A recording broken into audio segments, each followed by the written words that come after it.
The world knows what is causing the climate and biodiversity crises and has started to address them.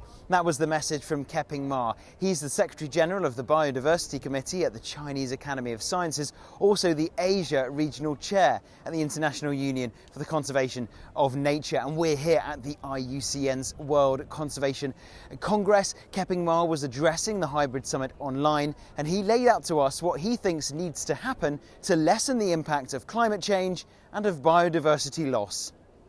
By enhancing protection efforts, by restoration of ecosystems, and also by translational change, refers to sustainable production and sustainable consumption, and also try to fight against impacts of climate change. And when we do all of these, it is hopeful to mitigate climate change and in the same time to bend the curve of biodiversity loss. China has had some success in species conservation, setting up tiger reserves and monitoring the critically endangered Hainan black-crested gibbon. But some Chinese animals are also being lost. The giant paddlefish and the Baiji river dolphin going extinct in recent years due to overfishing, habitat loss and water pollution. We really have successful cases for the conservation of terrestrial ecosystems.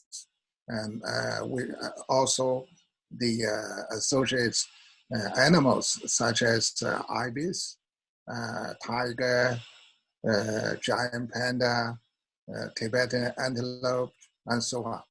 But for the inland water ecosystems, and we really are facing more challenges. And the major problem, I think, is the impacts of human activities. Keping Ma also touched on the upcoming COP15 talks on biodiversity, which are going to be held in Kunming in China in October. Now, Kunming is the capital city of Yunnan province, which is home to thousands of species of plants and animals. But he underlined the importance of not just protecting animals, but also conserving plants and trees.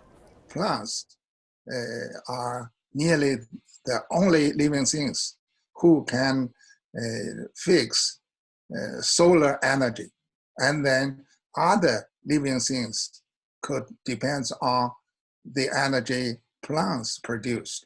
So that's a very important function of biodiversity. And if we do not have that kind of energy, the whole living world will disappear. This conference marks another stepping stone on the path to COP26 in November, when heads of government are going to meet to discuss the climate emergency. Keping Ma says there urgently needs to be international collaboration on a viable climate plan and also a mechanism to be able to implement such a plan, or else the planet faces a very bleak future.